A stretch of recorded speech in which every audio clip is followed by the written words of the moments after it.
So SRSP పునర్జీవనం ఉత్త దండగా ఆ ప్రాజెక్టు పేరుతో 2000 కోట్ల ప్రజాధనం నీళ్లపాలు. గత ప్రభుత్వ తప్పిదాలను లేవనెత్తిన కాగ్. శ్రీరామ్ సాగర్ మొత్తం ఆయకట్టులో 66% ఎల్ఎండి కిందనే ఉండగా రివర్స్ పంపింగ్ దేనికి? రివర్స్ పంపింగ్ ఆలోచనే కరెక్ట్ కాదు. కాళేశ్వరంలో అడుగడుగునా నిధుల దుర్వినియోగం, అక్రమాలు జరిగాయని కాగ్ నివేదిక చెప్తా ఉంది. శ్రీరామ్ సాగర్ పునరుజ్జీవం ప్రాజెక్టు అర్ధరహితమని దాని పేరిట గత బీఆర్ఎస్ ప్రభుత్వం 2000 కోట్ల ప్రజాధనాన్ని నీళ్లపాలు చేసిందని controller and auditor general CAG draft రిపోర్ట్లో తప్పుపట్టింది. 90.58 టీఎంసీల సామర్థ్యంతో గోదావరి నదిపై నిర్మించిన శ్రీరామ్ సాగర్ ప్రాజెక్టుకు కాళేశ్వరం నుంచి నీటిని రివర్స్ పంపింగ్ చేయాలన్న ఆలోచనే సమర్థించుకోలేనిదని తేల్చి చెప్పింది. ఎస్ఆర్ఎస్పీ కింద 13.67 లక్షల ఎకరాల ఆయకట్టు ఉండగా 346 కిలోమీటర్ల పొడవైన కాకతీయ కాలువ కిందనే 13.05 లక్షల ఎకరాలు సాగవుతున్నాయని తెలిపింది. సో ఆల్రెడీ దాని కింద సాగైతా ఉంటే ఈ రివర్స్ పంపింగ్ కేసీఆర్ పెట్టిన రివర్స్ పంపింగే పెద్ద డ్రామా. ఇక కాళ్ళకాడి నీళ్ళని నెత్తికాడికి అని కాళ్ళకాడికి వచ్చే నీళ్ళని మళ్ళీ తీసుకొచ్చి నెత్తికాడ పోయడం. కాగ్ చెప్పిన అంశాలు. సో కాళేశ్వరం పంపులు మోటార్ల కొనుగోలులో కాంట్రాక్టర్లకు 327% అదనపు చెల్లింపులు జరిపారు. 327%. ఇక్కడ controller and auditor general CAG చెప్పిన రిపోర్ట్ ప్రకారం ఇక్కడ బాహుబలి మోటార్లని కొన్నారు. బాహుబలి ఒక్కసారి నేను గతంలో ఇది మీకు వివరించిన, ఇది తప్పైతే నేను ఏ ఛాలెంజ్ కైనా సిద్ధం అనేటువంటి మాట చెప్పిన. బాహుబలి మోటార్లను 6500 కోట్లకు కొన్నారు. 6500 కోట్లు. ఇది బిహెచ్ఎల్ దగ్గర అసెంబుల్ చేయించారు. ఇది మెగా కంపెనీకి దక్కినటువంటి కాంట్రాక్టు. యాక్చువల్గా ప్రభుత్వం ఏం చేసిందంటే ఈ 6500 కోట్లు ఉన్నాయి కదా, ఈ 6500 కోట్లలో పంపులు కొనుక్కొస్తే కాంట్రాక్టర్ ఉన్నాడు కదా, కాంట్రాక్టర్కి ఏం చేశారంటే 6500 కోట్లు ఇచ్చారు. ఈ కాంట్రాక్టర్ ఏం చేసిండా అని అంటే ఈ బిహెచ్ఎల్ దగ్గర ఈ పంపులు కావాలి మాకు అని చెప్పి పంపులు ఆర్డర్ తీసుకొని ఈ బిహెచ్ఎల్కి ఎంత కట్టిండా అని అంటే జస్ట్ 1500 కోట్లు కట్టిండు. 1500 కోట్లు కట్టినప్పుడు ఈ మిగతా 5000 కోట్లు ఎక్కడ పోయినారు అంటే ఈ కాంట్రాక్టర్ దగ్గర నుంచి మళ్ళా కేటీఆర్ జేబులోకి వెళ్ళిపోయినాయి. కేసీఆర్ బినామీల జేబులోకి వెళ్ళిపోయింది. ఇదే విషయాన్ని నేను గతంలో చెప్పిన. ఇది తప్పైతే నేను ఏడ ఉరిశిక్షకైనా సిద్ధమని చెప్పిన. ఇలా కంట్రోలర్ అండ్ ఆడిటర్ జనరల్ అదే చెప్పింది. సో సింపుల్ మన ఊరు భాషలో చెప్పాలంటే ఉదాహరణకు 327% అదనపు చెల్లింపులు అని కాగ్ రిపోర్ట్ చెప్పింది. 327% అదనపు చెల్లింపులు అంటే ఏమనుకోవాలంటే మనకు అఫిషియల్ కాస్ట్ దాన్ని 3000 రూపాయలు అయింది అనుకో. 3000 అయితే దాన్ని 11,000 రూపాయలు చెల్లించినట్లు లెక్క అన్నట్టు. అవును. ఇక్కడ సింపుల్. ఇక్కడ ప్రజలు అర్థం చేసుకోవాల్సింది, ఇప్పుడు ఒక టమాటా కొంటే ₹1 అవుతుంది ఒరిజినల్ కాస్ట్. కానీ కేసీఆర్ ఏం చేసిందంటే ఈ టమాటాకు 327 రూపాయలు ఇచ్చిండు. అంతే, 327 రూపాయలు ఇచ్చిండు. ఈ 327 రూపాయలలో 326 రూపాయలు కేసీఆర్ జేబులకు పోయినాయి. మళ్ళా వెనకకెళ్ళి దాని ఒరిజినల్ కథ రూపాయి. ఇది కాగ్ బయట పెట్టినటువంటి రిపోర్ట్. ఇది ఇక్కడ ఈ 1500 కోట్ల రూపాయలకు వాళ్ళే మెయింటెనెన్స్ చూసుకుంటారు. మళ్ళీ బిహెచ్ఎల్ కేవలం గాడికి పోయి ఆర్డర్ ఇచ్చినందుకు 5000 కోట్లు ఆర్డర్ ఇచ్చినోనికి, ఇక్కడ పంపుల కాడికి పైసలు ఇచ్చి రాపు అన్నోనికి 5000 కోట్లు, పంపులు తయారు చేసి మెయింటెనెన్స్ అంచ చేస్తున్నానికి 1500 కోట్లు. అయితే ఇదంతా మంచిగానే ఉన్నది లెక్క. ఇప్పుడు తెలంగాణ సమాజం ముందు ఒక డౌట్ ఉన్నది. మరి కాంగ్రెస్ పార్టీ నాయకుల చెప్పాల్సిన సమాధానం ఏంటంటే, సరే కేటీఆర్ మీద కేసులు వేసి జైలు పంపే విషయం పక్క పెట్టండి. సరే జైలు పోతాడు, బెయిల్ వస్తుందా, 6 నెలలు ఉంటాడా, 3 నెలలు ఉంటాడా పక్క పెడితే, మరి ఈ వేలాది కోట్ల రూపాయల డబ్బులు రికవర్ అవుతుందా కాదా? కావాల్సిందే. ఎట్లా అవుతుంది? అయితే ఎవరు చేయాలి దీన్ని? ఖచ్చితంగా వీళ్ళ మీద క్రిమినల్ కేసులు పెట్టాల్సిందే, వీళ్ళ ఆస్తులు జప్తు చేయాలి. Exactly right. ఇక్కడ నేను కేవలం బాహుబలి పంపుల విషయాన్ని చెప్పిన. ఇగో సింపుల్. నెక్స్ట్ అటెంప్ట్ కొనుగోలులో 14,500 కోట్ల అక్రమాలు. 14,500 కోట్లు అంటే ఎంత ఎరికేనా ప్రజలారా? ఇవాళ రైతు బంధు పైసలన్నీ ఎగిరిపో. రైతు బంధు కాదు, తెలంగాణ రాష్ట్రంలో ఈ 14,500 కోట్లతోని తెలంగాణ రాష్ట్రంలో ఎడ్యుకేషన్ మొత్తం ఫ్రీ చేయొచ్చు. 15,000 కోట్లతో తెలంగాణ రాష్ట్రంలో చదువుకుంటున్న ప్రతి పిల్లాడికి 15,000 కోట్ల రూపాయలు కొడితే మొత్తం తెలంగాణలో ఉన్నటువంటి ప్రైవేట్ స్కూల్ అన్ని కొనవచ్చు. అన్ని కొనవచ్చు. ఇక్కడ విషయం ఏంటంటే నేను చెప్పింది కేవలం 6,500 కోట్ల రూపాయల విలువైనటువంటి పంపుల కొనుగోలు ముద్దే. ఇగో ఇక్కడ కాగేం చెప్పింది, మల్లన్న గవే కాదు 14,501 కోట్ల వరకు అక్రమాలు జరిగినాయి ఆ కొనుగోళ్ల కాడ. అక్రమాలు 14,000 కోట్ల రూపాయలు. కొట్టరొకసారి సప్పట్లు కేసీఆర్ కు. మా బాపు మా చిచ్చ అటుకులే బుక్కిండో. అటుకులు బుక్కిండు, అటుకులు కాదు బుక్కిందాడు, మంది రక్తం తాగిండు. జెన్కోలో రిటైర్ అయిన ఇంజనీర్ వేసిన అంచనాలతోనే ఎస్టిమేట్లు రూపొందించి టెండర్లు పిలిచారు. ఆ ఎస్టిమేట్లకు ఆధారాలు ఏమిటో అప్పటి ప్రభుత్వం వివరణ కూడా ఇవ్వలేదు. ఒక్కో మోటార్ కోసం కాంట్రాక్టర్ కు ప్రభుత్వం 2.57 కోట్లు చెల్లించగా సదరు కాంట్రాక్టర్ బిహెచ్ఎల్ కు 60 లక్షలు మాత్రమే చెల్లించారు. అంటే ఇది కాకు చెప్తున్న లెక్క ఏదైతున్నదో ఇదేదో మళ్ళా మనం క్యూనిస్ కాదు. ప్రభుత్వం ఒక ఇండిపెండెంట్ సంస్థ, రాజ్యాంగబద్ధమైన సంస్థ, కేంద్ర సంస్థ. అంటే ఇది ప్రతిదీ డాక్యుమెంట్ ఎవిడెన్స్ తో సహా చెప్తున్నారు. ఎందుకు డాక్యుమెంట్ ఉంటదంటే ఇప్పుడు ప్రభుత్వం నుంచి విడుదలైనటువంటి డబ్బులు ఆ మెగా కృష్ణారెడ్డికి ఎన్ని డబ్బులు పోయినాయో మనకు అఫీషియల్ లెక్క ఉంటది. మెగా కృష్ణారెడ్డి బిహెచ్ఎల్ కి ఎన్ని డబ్బులు కట్టిండో కూడా లెక్క ఉంటది. ఇక్కడ తేలిందిగా ఈ లెక్క ఉన్నది.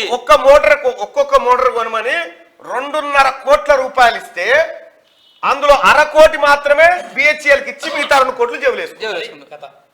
మళ్ళీ ఇది ఎస్టిమేషన్ వేసింది ఎవడు? జెన్కోలో రిటైర్ అయిన ఇంజనీరు. ఎవరైనా నడుచుకుంటూ రావన్నాడు ఉంటాడు కాళ్ళు లేనాడు. ఇప్పుడు ఏంటంటే ఆయన మీద కేసు పెట్టేటట్టు ఉండదు. లోపల వేద్దామంటే మనకి జైలు ఉందామంటే జాగ ఉండదు. నాకు మోకాలు నొత్తానే, నాకు గుండె నొత్తాంది, నాకు వెంటకలు ఎందుకు చేయించండి లంగ కార్యక్రమాలు అంటే ఏజ్ బార్ అయిపోయింది, ఈజీగా బెయిల్ దొరుకుతుంది అంతే.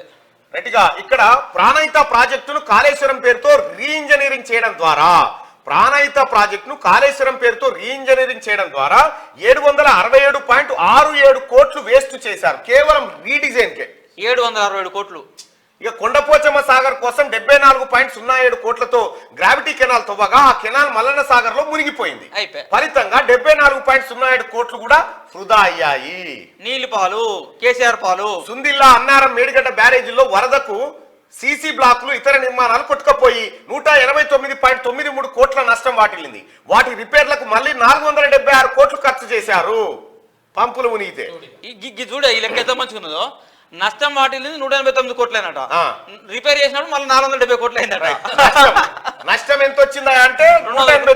నీళ్ళ మునిగిన పంపుల నష్టం ఎంత అంటే 189 కోట్లు.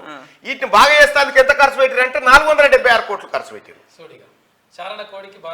ఇక వీళ్ళని ఏం చేద్దాం చెప్పు. పవర్ హౌజుల్లో వాడే ఈఓటీ క్రేన్లు, మొబైల్ క్రేన్లు, జనరేటర్లు, బ్యాటరీలు, ట్రాన్స్ఫార్మర్లు, ఎర్తింగ్ మెటీరియల్ కొనుగోలులోనూ భారీగా అక్రమాలు జరిగాయి. వీటి కోసం 1282 కోట్లు గంపగుత్తగా చెల్లించారని, ఇందులో ఏ పనికి ఏ ప్రాతిపదికన చెల్లించారనే వివరాలేవి లేవట. 1286 కోట్లకు 82 కోట్ల లెక్కలు లేవు. 1282 కోట్లు. ప్రైస్ అడ్జస్ట్మెంట్ కింద స్టీలు, సిమెంట్ ధరల్లో మార్పుల పేరుతో చేసిన చెల్లింపులోను 1342 కోట్ల అక్రమాలు జరిగినాయట. ఇగో ఏం చేయాలన్నా ఇగో ఈ దొంగ కల్వకుంట్ల చంద్రశేఖరరావు వారి ఫ్యామిలీ ఈ తెలంగాణ రాష్ట్ర ప్రజల భవిష్యత్తుని ఇట్లా నాశనం చేసి కూర్చురు. ఇది నేను మొదటి నుంచి చెప్తాను ఉన్నా, ఇది అవినీతి జరుగుతుందో వీడు ఇక మళ్ళీ ఏమనంటే కాళేశ్వరము పాట ఈడ న్యూయార్క్ కాడ టైమ్స్ స్క్వేర్ కాడ ఎత్తారు, బుర్జ్ ఖలీఫా మీద. దీనికి ఇక మన ఆటగాళ్ళు, పాటగాళ్ళు, యూట్యూబర్లు, ఆ తర్వాత ఇతర రాష్ట్రాల నుంచి వచ్చిన బస్సులు కట్టుకొని టూరిస్టులు పోయి చూసొచ్చుడు అందాలు ఇదా. సో నీకేమన్నా సిగ్గుందా కేసీఆర్? ఎవరి సొమ్ము నీ అయ్యా జాగిరా ఇదంతా? నీ తాతలు సంపాదించిందా? ఈ పిల్లల భవిష్యత్తు ఇది. తెలంగాణ రాష్ట్ర ప్రజల భవిష్యత్తు నాశనం చేసి మీ బొక్కసారాలను నింపుకున్నారు. ఇక చూడరు ప్రజలారా, కొనుగోలు కేవలం మెటీరియల్ కొనుగోలు కానీ 14,500 కోట్లు తిన్నారు వీళ్ళు. ఇప్పుడు అఫీషియల్ పోల్ ఏమైనా పెట్టే అవకాశం ఉంటే తెలంగాణ ప్రజలను ఒక పోల్ పెట్టి ఒక ప్రశ్న అడగాలి. ఏంది అంటే తెలంగాణలో 2014లో కేసీఆర్ అధికారంలో రాకముందుకున్నటువంటి బీఆర్ఎస్ పార్టీ యొక్క ఆస్తుల విలువ ఈ రోజు విలువ ఇప్పుడు ఈ రోజు 2 లక్షల కోట్ల రూపాయల ఆస్తులు అఫీషియల్ గా పార్టీ చూపిస్తున్న లెక్కల ప్రకారం వచ్చినాయి. ఆ 2 లక్షల కోట్ల రూపాయల దగ్గర నుంచి ఆస్తుల దగ్గర నుంచి ఈ 20,000 కోట్ల రూపాయలు రికవరీ చేయాలన్నా వద్దా? టీఆర్ఎస్ పార్టీకున్న ఆస్తులన్నీ కబ్జా పెట్టాలి. ఫస్ట్ టీఆర్ఎస్ పార్టీని ప్రభుత్వం జప్తు చేయాలి. టీఆర్ఎస్ పార్టీని కేటీఆర్ బినామీల లిస్ట్ మీకు తెలియకపోయి మమ్మల్ని అంటారు, మేము ఇస్తాం. అయితే వీళ్ళందరికి సంబంధించినటువంటి ఆస్తులను జప్తు చేయాలి. ఫస్ట్ వీళ్ళ పాస్పోర్ట్లన్నీ సీజ్ చేయరు ఎటు పారిపోకుండా. ఇంకా ఇవాళ ఇంకోటి ఉండే కదా ఎవడు వీసాలకు సంబంధించినోడు, వాస్తవానికి ఇలా పెడదాం అనుకున్నా కానీ ఇక ఈ అడవిలో అది వద్దు, రేపు ఎల్లుండి పెడతా. అయితే విషయం ఏంటంటే ఇక్కడ కాకు చెప్పినటువంటి లెక్కల ప్రకారమే నిజంగా నాకు కొనుగోలు కాడ గింత అయింది అనుకోలే. నేను 14,500 కోట్లు గింత అయింది అనుకోలే. ఇంకా కాళేశ్వరం టెండర్లు లేకుండా 30,000 కోట్ల పనులు ఒకే సంస్థ కట్టబెట్టడంపై విజిలెన్స్ ఫోకస్. 3వ టీఎంసీ పనుల్లో భారీగా అక్రమాలు, త్వరలోనే ప్రభుత్వానికి రిపోర్ట్ ఇవ్వబోతా ఉన్నారు. కొడుకును గొర్ర గుంజుకొచ్చి ఈ సెట్టుకో పంగ ఆ సెట్టుకో పంగ కట్టేసి అడగాలి.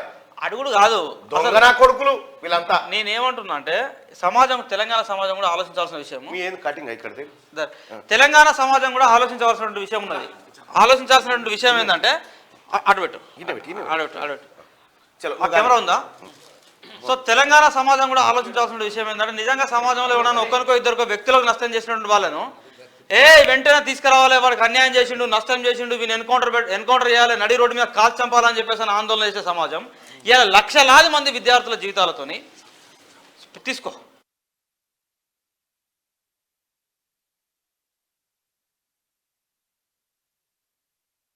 లక్షలాది మంది ప్రజల విద్యార్థుల జీవితాలతో ఆట ఆడుకున్నటువంటి సో ఈ దొంగలను నిజంగా చెప్పండి, అసలు ఏం చేయాలి వీళ్ళను?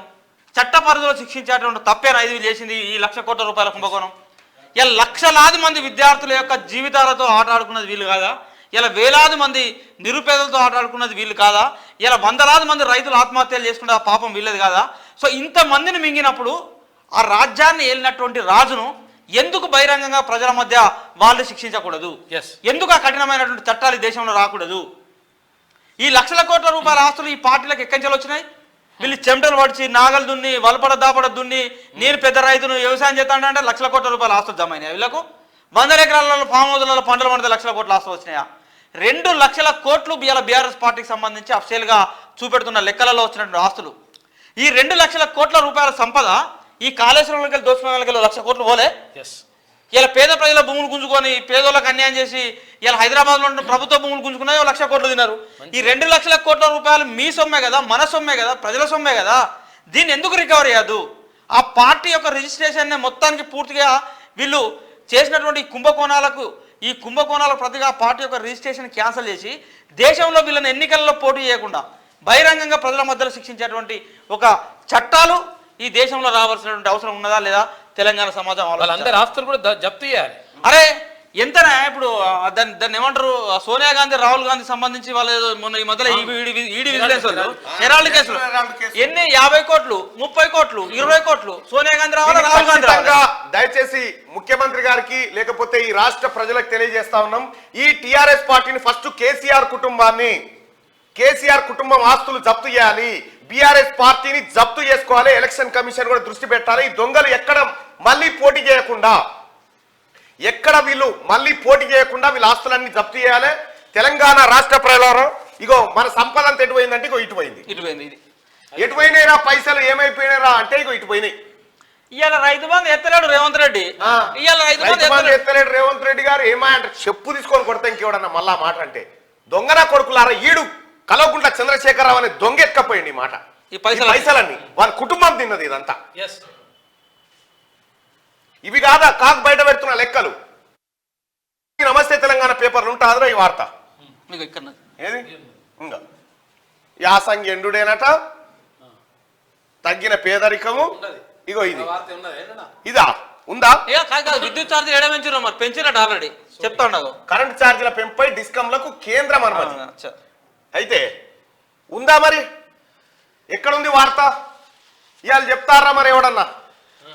టిఆర్ఎస్ పార్టీలో ఉన్నటువంటి నాయకులారా మాత్రం ఇజ్జత్ మానం సిగ్గు అనిపించిన తక్షణం వదిలిపెట్టారు దాని పార్టీని. ఎందుకంటే జప్తు అయ్యే పార్టీలో మీరున్నా కూడా వేస్ట్ అంతే. జప్తు అవుతుందా పార్టీ? జప్తు కావాల్సిందే. తెలంగాణ ప్రజలారా, టిఆర్ఎస్ పార్టీ ఆస్తులను, కేసీఆర్ కుటుంబం ఆస్తులను జప్తు చేయాలన్నా వద్దా? ఇది క్వశ్చన్. ఎగ్జాక్ట్లీ ఇది తెలంగాణ సమాజం ఆలోచించాలి. 30,000 కోట్ల రూపాయల పనులు ఒకే సంస్థ కట్టబెట్టలేదు నాయన. 30,000 కోట్లు మూడు రూపాయలు లెక్క ఉన్నది. ఈరోజు 30,000 కోట్ల. వామ్మో, ఇది 30,000 కోట్లు, 14,500 కోట్లు, 1,000 కోట్లు, మొత్తం ఒక 20-25,000 కోట్ల రూపాయలు అఫ్షియల్గా మనకు కనబడుతున్నటువంటి లెక్క. ఈ కాళేశ్వరం ప్రాజెక్టు అయ్యా మనకేం సంబంధం అన్నా, మా ఇంటికి వెళ్ళి 100 ఇవ్వలేదు, మేము 200 ఇవ్వలేదు, కేసీఆర్ కట్టుకున్నట్టుగా కాదు. ఇలా ఆ రోజు కాళేశ్వరం కార్పొరేషన్ ఏర్పాటు చేసి 89,000 కోట్ల రూపాయలు అప్పులు తీసుకొస్తే ఆ అప్పులకు రాష్ట్ర ప్రభుత్వ ఖజానా నుండి ఇప్పుడు ఈ సంవత్సరం నుంచి 11,000 కోట్ల రూపాయలు మిత్తి అసలు కలిపి చెల్లించాల్సిన కర్మ ఏర్పడ్డది. ఆ 11,000 కోట్ల రూపాయలు ఉంటే ఇలా మహాలక్ష్మి పథకం కింద 2,500 రూపాయలు అని స్కీమ్ పెట్టింది కదా రాష్ట్ర ప్రభుత్వం. 5,000 రూపాయలు ఇస్తుండే మా అక్క చెల్లెళ్ళకు 5,000 రూపాయలు ఇచ్చినా ఈజీ ఉంటుండే. అక్క చెల్లెళ్ళ సొమ్మది. మహాలక్ష్మి పథకం కింద 5,000 రూపాయలు ఇవ్వచ్చు నెలకు. తాతాపలకు జస్ట్ మెయింటెనెన్స్ కే 16,000 కోట్ల రూపాయలు కావాలంట. జస్ట్ ఏది కరెంట్ బిల్ కడతారు కట్టడానికి. మరి పోనీ ఇన్ని చేసిన తర్వాత ఎన్ని వేల ఎకరాలు పారిందంటే దానికి లెక్కలేదు, నా పత్రం లేదు, పారింది పీకింది లేదు. పీకింది లేదు. అన్నారం బుంగలే కన్నెపల్లి పంప్ హౌస్ మునిగిపోవడే, మేడిగడ్డ కుంగిపోవడే. ఇక ఇన్ని పైసలు దోసుకున్న తర్వాత 1,00,000 కోట్ల రూపాయలు అంటారు మీరు. 1,00,000 కోట్లు కాదు, మేము 20,000 కోట్ల రూపాయలే తిన్నాం అని చెప్తారు అన్నట్టు. ఇప్పుడు మీరు 1,00,000 అంటారు లేదు, మేము 20,000 కోట్లే తిన్నామని చెప్తారు వాళ్ళు. అయితే ఇవి అఫీషియల్ గా పేపర్లు దొరికిన లెక్కలే, లెక్కలు పేపర్లలో దొరికిన లెక్కలే ఇవి.